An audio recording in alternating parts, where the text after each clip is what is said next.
Hi everyone, and welcome to Volume 4 of Reading with Robby. So, last time we finished Chapter 8, and this was basically after the peach got massive, got huge, it's crazy. And yeah, now James got kicked outside, he has to clean up because his aunties aren't the kindest, they want him to do all the work.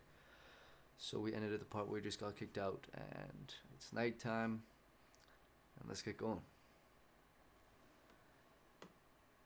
Hungry and trembling, James stood alone out in the open, wondering what to do. The night was all around him now, and high overhead, a wild white moon was riding in the sky. There was not a sound, not a movement anywhere. Most people, and especially small children, are often quite scared of being out of doors alone in the moonlight. Everything is so deadly quiet, and the shadows are so long and black that they keep turning into strange shapes that seem to move as you look at them. And the slightest little snap of a twig makes you jump. James felt exactly like that now. He stared straight ahead with large frightened eyes, hardly daring to breathe. Not far away, in the middle of the garden, he could see the giant peach towering over everything else. Surely it was even bigger tonight than ever before, and what a dazzling sight it was. The moonlight was shining and glinting on its great curving sides, turning them to crystal and silver. It looked like a tremendous silver ball lying there in the grass, silent, mysterious, and wonderful. And then, all at once, little shivers of excitement started running over the skin on James's back. Ooh, something else, he told himself. Something stranger than ever this time is about to happen to me again soon. He was sure of it. He could feel it coming. He looked around him, wondering what on earth was going to be. The garden lay soft and silver in the moonlight. The grass was wet with dew, and a million dewdrops were sparkling and twinkling like diamonds around his feet. And now, suddenly, the whole place, the whole garden, seemed to be alive with magic. Almost without knowing what he was doing, as though drawn by some powerful magnet, James Henry Trotter started walking slowly toward the giant peach. He climbed over the fence that surrounded it and stood directly beneath it, staring up at its great bulging sides. He put out a hand and touched it gently with the tip of one finger. It felt soft and warm and lightly furry, like the skin of a baby moose. He moved a step closer and rubbed his cheek slightly against the soft skin. And then suddenly, while he was doing this, he happened to notice that right beside him and below him, close to the ground, there was a hole in the side of the peach. It was quite a large hole, the sort of thing about the size a fox might have made. James knelt down in front of it and poked in his head and his shoulders inside. He crawled in. He kept on crawling. This isn't just a hole, he thought excitedly. It's a tunnel. The tunnel was damp and murky, and all around him there was a curious bittersweet smell of fresh peach. The floor was soggy under his knees, the walls were wet and sticky, and the peach juice was dripping from the ceiling. James opened his mouth and caught some of it on his tongue. It tasted delicious. He was crawling uphill now, as though the tunnel were leading straight toward the very center of the gigantic fruit. Every few seconds he paused and took a bite out of the wall. The peach flesh was sweet and juicy and marvelously refreshing. He crawled on for several more yards, and then suddenly, bang!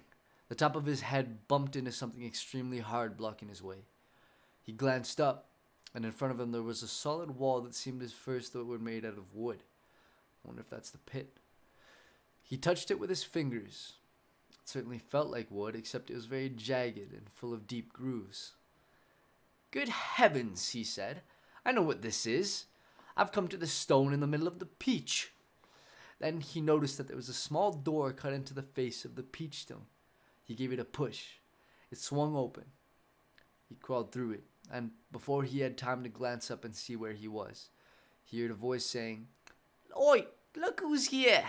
And another one said, "We've been waiting for you." James stopped and stared at the speakers, his face white with horror. He started to stand up, but his knees were shaking so much he had to sit down again on the floor. He glanced behind him, thinking he could bolt back into the tunnel the way he had come. But the doorway had disappeared. There was now only a solid brown wall between him. Chapter 11. James's large, frightened eyes traveled slowly around the room. The creatures, some sitting on chairs, others reclining on a sofa, were all watching him intently. Creatures? Or were they insects? But an insect is something, rather small, is it not? A grasshopper, for example, is an insect. So, what would you call it if you saw a grasshopper as large as a dog? As large as a large dog, like a big one. You could hardly call that an insect, could you? There was an old green grasshopper as large as a large dog sitting on a stool directly across from James now. And next to the old green grasshopper, there was an enormous spider. I personally am not a fan of spiders. Don't like them, never have. And next to the spider, there was a giant ladybug with 9 black spots on her scarlet shell. Each of these 3 was squatting upon a magnificent chair. On a sofa nearby, reclining comfortably in curled up positions, there was a centipede and an earthworm. On the floor over in the far corner, there was something thick and white that looked as though it might be a silkworm, but it was sleeping soundly and nobody was paying any attention to it. Every one of these creatures was at least as big as James himself, and in the strange greenish light that shone down from somewhere in the ceiling, they were absolutely terrifying to behold. "I'm hungry," the spider announced, suddenly staring hard at James. "I'm famished," the green grasshopper said. "So am I," the ladybug cried. The centipede sat up a little straighter on the sofa. "Everyone's famished," he said. "We need food." 4 pairs of round, black, glassy eyes were all fixed upon James. Creepy. The centipede made a wriggling movement with his body as though he were about to glide off the sofa, but he didn't. There was a long pause and a long silence. The spider, who had happened to be a female spider, opened her mouth and ran a long black tongue delicately over her lips. "Aren't you hungry?" she asked suddenly, leaning forward and addressing herself to James. Poor James was backed up against the far wall, shivering with fright and much too terrified to answer. "What's the matter with you?" the old green grasshopper asked. "You look positively ill." "He looks as though he's going to faint any second," the centipede said. "Oh my goodness, the poor thing," the ladybug cried. "I do believe he thinks it's him that we are wanting to eat." There was a roar of laughter from all sides. Oh dear, they said. "What an awful thought." "You mustn't be frightened," the ladybug said kindly. "We wouldn't dream of hurting you. You are one of us now. Didn't you know that? You are one of the crew. We are all in the same boat. We've been waiting for you all day long," the old green grasshopper said. "We thought you were never going to turn up. I'm glad you made it. So, cheer up, my boy, cheer up," the centipede said. "And meanwhile, I wish you'd come over here and give me a hand with these boots. It takes me hours to get them all off by myself." Insects. But you know what? They seem pretty friendly, so let's see where this goes. Chapter 12. James decided that this was most certainly not time to be disagreeable, so he crossed the room to where the centipede was sitting and knelt down beside him. "Thank you so much," the centipede said. "You are very kind." "You have a lot of boots," James murmured. "I have a lot of legs," the centipede answered proudly. "And a lot of feet. 100 to be exact." "There he goes again," the earthworm cried, speaking for the first time. "He simply cannot stop telling lies about his legs.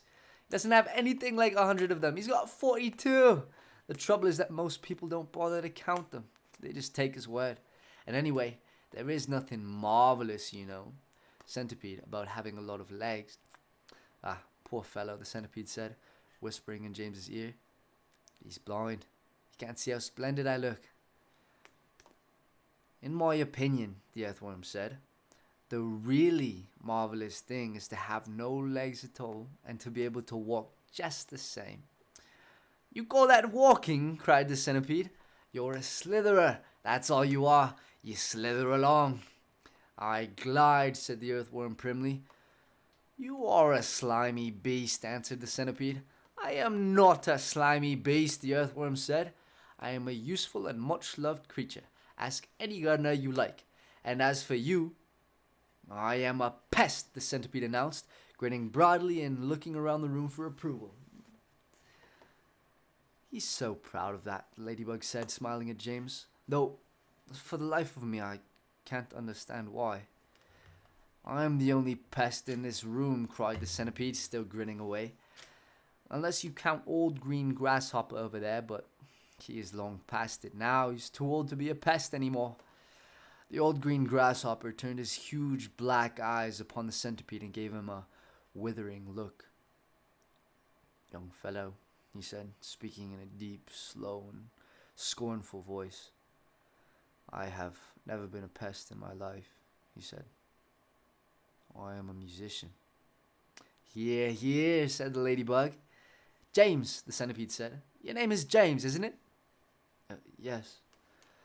Well, James, have you ever in your life seen such a marvelous, colossal centipede as me? Well, I certainly haven't, James answered. How on earth did you get to be like that?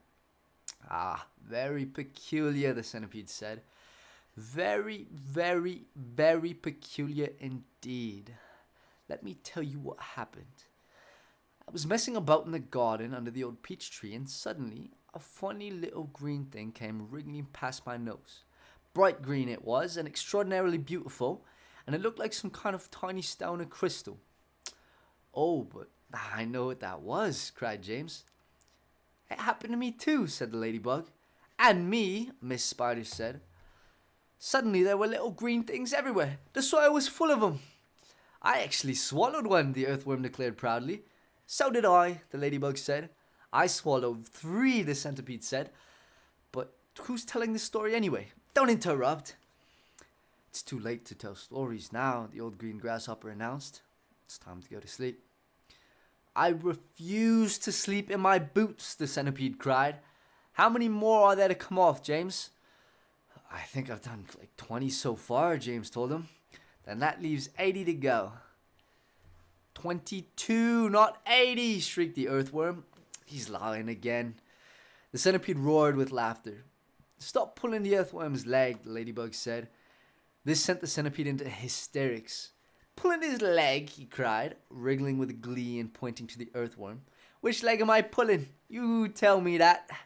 James decided that he rather liked the centipede. He was obviously a rascal, but what a change it was to hear somebody laughing once in a while. He had never heard Aunt Sponge or Aunt Spiker laughing aloud in all the time he had been with them. We really must get some sleep, the old grasshopper said. We've got a tough day ahead of us tomorrow. So, would you be kind enough, Miss Spider, to make the beds? Interesting. So, now he's friends with a bunch of massive insects, I guess you could say. Arthropods? Maybe? I don't know.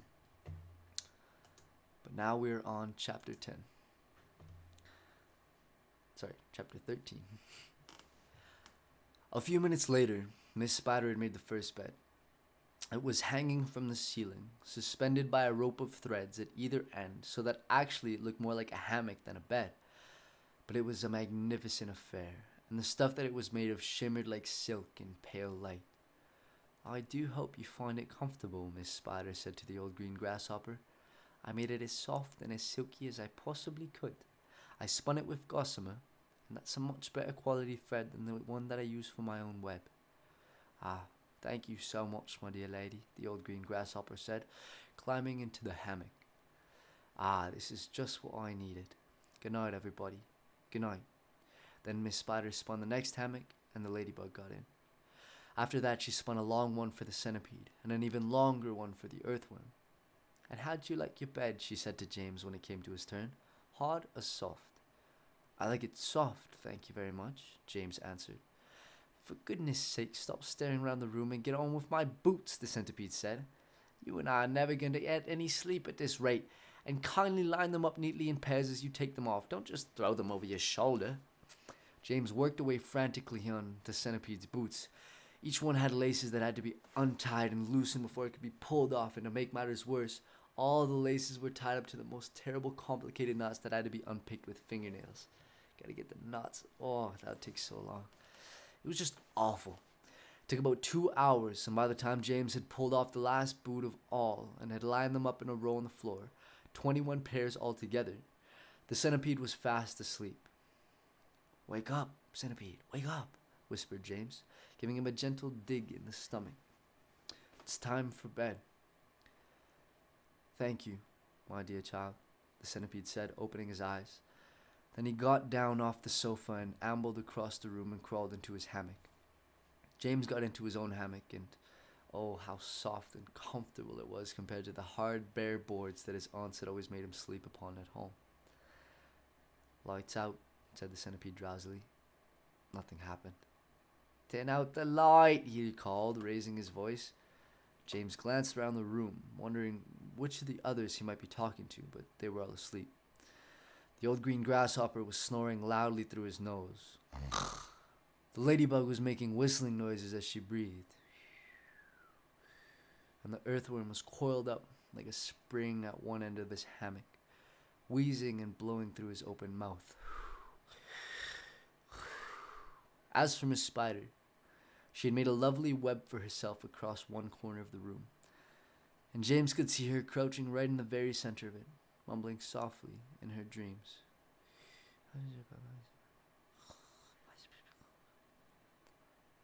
I said, turn out the light, shouted the centipede angrily. Are you talking to me? James asked him. Of course I'm not talking to you, you ass, the centipede answered. That crazy glowworm has gone to sleep with her light on. For the first time since entering the room, James glanced up at the ceiling, and there he saw a most extraordinary sight. Something that looked like a gigantic fly without wings. It was at least 3 feet long, standing upside down upon its 6 legs in the middle of the ceiling, and that the tail end of this creature seemed to be literally on fire.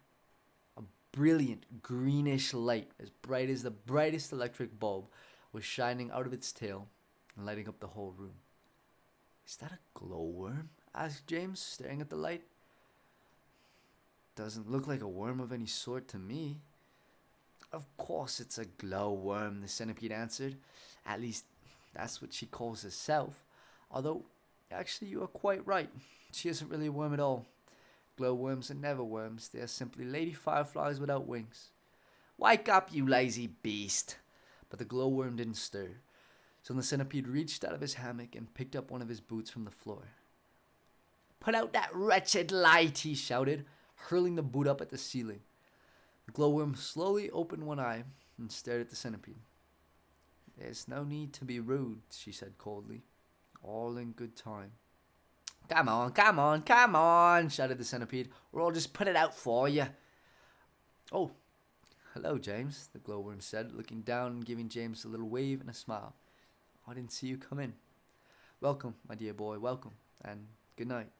Then, and went out the light.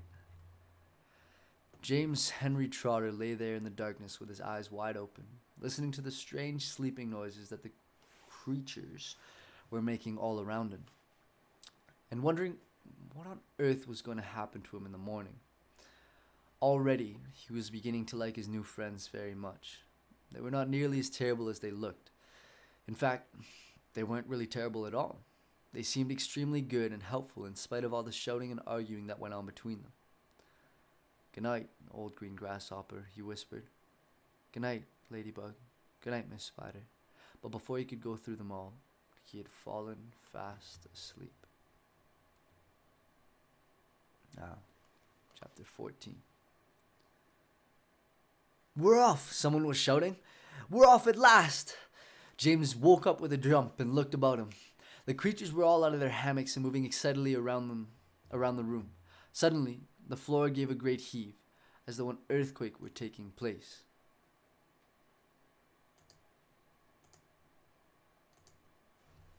Okay. Here we go, shouted the old green grasshopper, hopping up and down with excitement. Hold on tight. What's happening? Cried James, leaping out of his hammock. What's going on? The ladybug, who was obviously a kind and gentle creature, came over and stood behind him.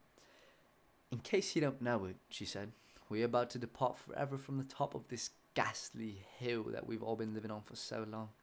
We're about to roll away inside this great big beautiful peach to a land of to a land of what? Asked James.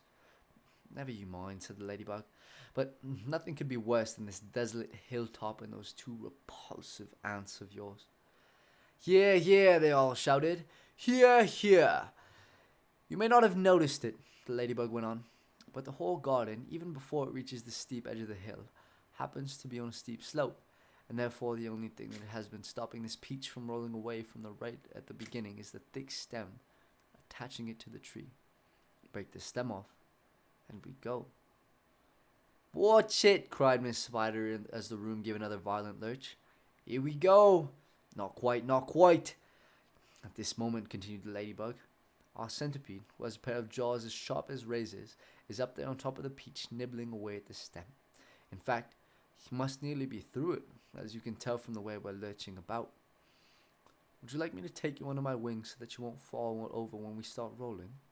That's very kind of you, said James, but I think I'll be all right. Just then, the centipede struck his grinning face through the ceiling and shouted, I've done it! We're off! We're off! The others cried. We're off! The journey begins, shouted the centipede. And who knows where it'll end, muttered the earthworm. If you have anything to do with it, it can only mean trouble. Ah, nonsense, said the ladybug. We are now about to visit the most marvelous places and see the most wonderful things. Isn't that so, centipede? There is no knowing what we shall see, cried the centipede.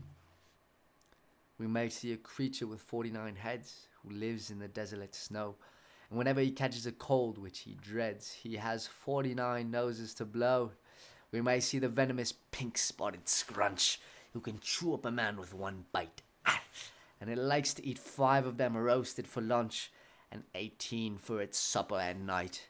We may see a dragon, and nobody knows that we won't see a unicorn there. We may see a terrible monster with toes growing out the tufts of his hair. We may see the sweet little buddy bright hen, so playful, so kind and well-bred.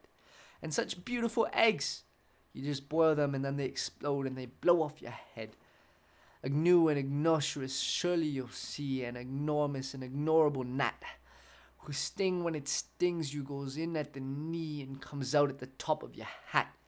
We may even get lost and be frozen by frost. We may die in an earthquake or tremor. Or nastier still, we may even still be tossed on the horns of a furious dilemma. But who cares? Let's go from this horrible hill. Let us roll, let us bowl, let us plunge. Let's go rolling and bowling and spinning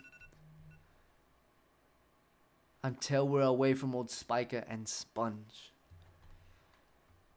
1 second later, slowly, insidiously, almost gently, the great peach started to lean forward and steal into motion.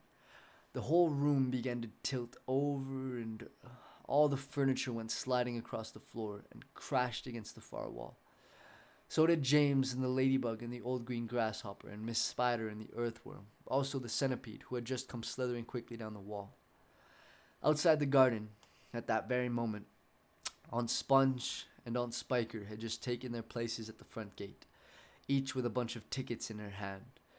And the first stream of early morning sightseers was visible in the distance, climbing up the hill to view the peach. Ah, we shall make a fortune today, Aunt Spiker was saying. Just look at all these people. I wonder what did become of that horrid little boy of ours last night, Aunt Sponge said. He never did come back in, did he? He probably fell down the dock and broke his leg, Aunt Spiker said. Or his neck, maybe, Aunt Sponge said hopefully. Just wait till I get my hands on him, Aunt Spiker said, waving her cane. He'll never want to stay out all night again by the time I've finished with him. Good gracious me, what's that awful noise? Both women swung around to look. The noise, of course, had been caused by the giant peach crashing through the fence that surrounded it. And now, gathering speed every second, it came rolling across the garden toward the place where Aunt Sponge and Aunt Spiker were standing. They gaped. They screamed. They started to run. They panicked. They both got in each other's way. They began pushing and jostling, and each one of them was thinking only about saving herself. Aunt Sponge, the fat one, tripped over a box that she'd brought along to keep the money in and fell flat on her face. Aunt Spiker immediately tripped over Aunt Sponge and came down on top of her. They both lay flat on the ground, fighting and clawing and yelling and struggling frantically to get back up again. But before they could do this, the mighty Peach was upon them. There was a crunch, and there was silence. The Peach rolled on, and behind it, Aunt Sponge and Aunt Spiker lay ironed out upon the grass, as flat and as thin and as lifeless as a couple of paper dolls cut out of a picture book. Oh man. We'll end it there. That's chapter 15. Do you guys feel bad for Aunt Spiker and Aunt Sponge? Do you think that it's justified that they get flattened by a peach? Maybe. Does anyone deserve to get flattened by a peach? But we'll see where this adventure goes. They are quite rude, but, you know. Let me know what you think. Well, thank you very much for joining my live stream today, Reading with Robby Volume 4.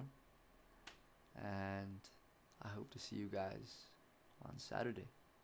May you have a good day, good week, and cheers.